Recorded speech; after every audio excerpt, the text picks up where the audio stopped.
I actually had a competitive cart in the shed. I had a ton of experience with it. We had owned it for 4 years prior to it and did thousands and thousands of acres with it. Our experience with the Montag was like, whoa, this really does work nice. Maybe the design looks a little more complex up front, but the user interface of it and the experience was extremely simple, extremely low maintenance, and it just kind of worked. I was really, really impressed with the accuracy and just the uptime with them. It was very impressive, and I kind of went into it wanting it not to work. So when it did work so well, it was like, oh, we need to look at this better type of deal. So that was kind of when we kind of made the thought of like, if we can get a Montag dealership, let's do it. And it ties in with the strip till, it ties into the coon. The more intertwined we are, the better we'll do for our customers.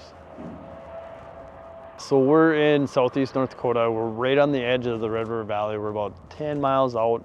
So you go to the east, so we have sugar beets, we have wheat, we have barley, we have soybeans and corn, obviously, little sunflowers, and we do have edible beans as well. You go west of us, you have edible beans, corn, soybeans, the small grains, we have canola. So it's kind of a pretty diverse area. On our farm, especially, we have corn, soybeans, and pinto beans. And so everything's in 30-inch rows.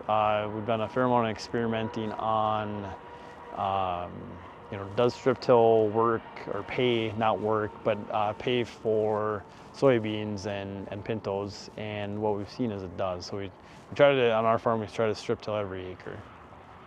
The drier climate, so we're right on the edge of it, working and not working. You go west and north, you get a little drier climate, you get a little sandier soil, and then it does work better. We're on that edge of it not working extremely well. But on an average, it was the drier climate.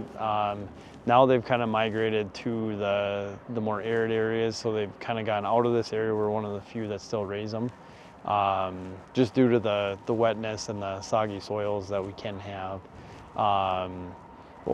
But what we've found is you put them on well-drained ground, and we've had really good success with them, and it's been a good cash crop for us.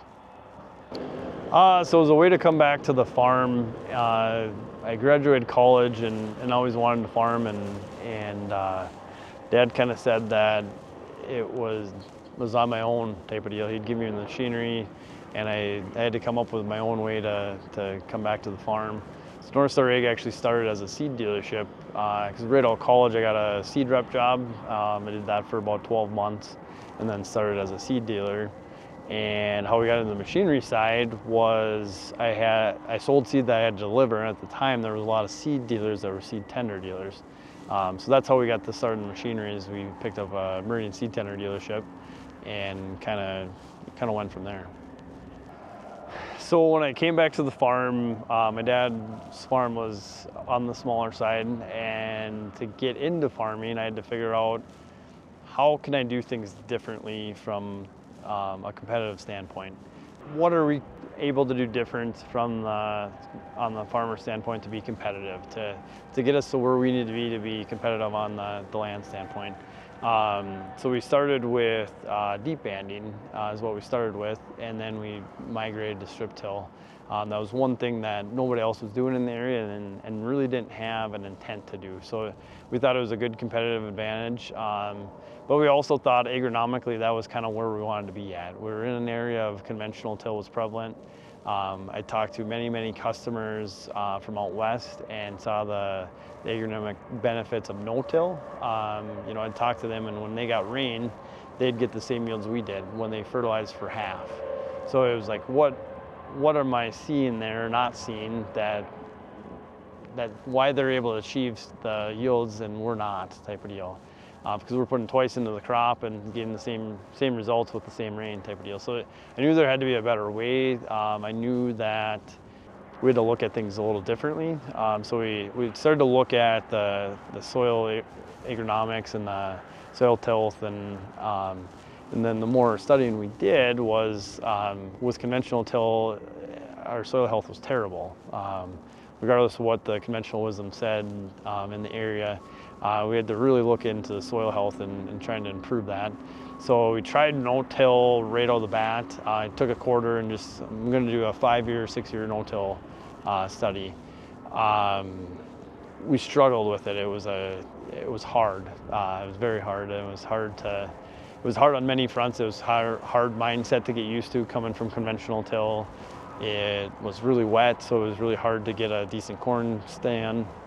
So then we started looking at the strip till and went to the strip till conferences, did all the reading, and finally through the machinery business became a Blue Jet distributor, and finally just said, I'm going to buy a Blue Jet strip tiller and we're just going to give her a whirl to begin with. So that's how we got into it.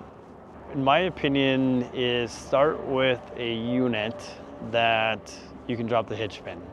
One of the drawbacks to strip tiller, one of the barriers of entry, if you're not willing to do the a complete unit, is knowing what unit's going to work in your area, knowing the bar. There's too much to learn at one time type of deal.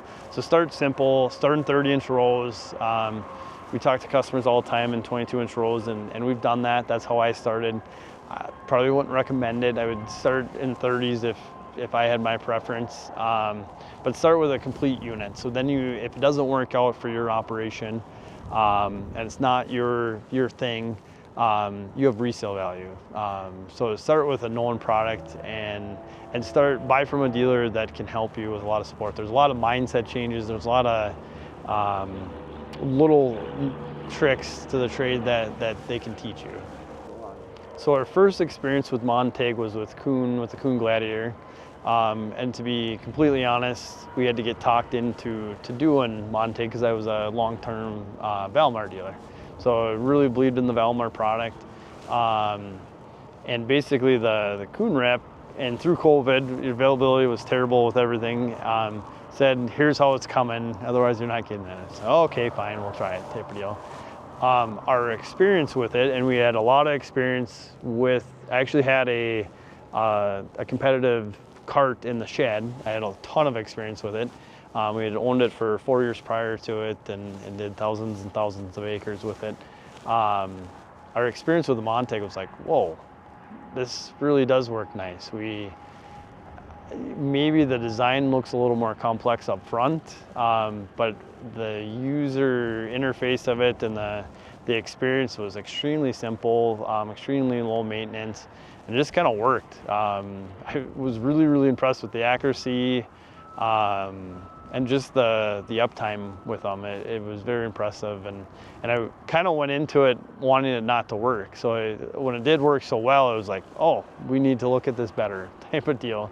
So that was kind of when we kind of made the thought of like, if we can get a Montag dealership, let's do it. And it ties in with the strip till, it ties into the Kuhn. The more intertwined we are, the better we'll do for our customers.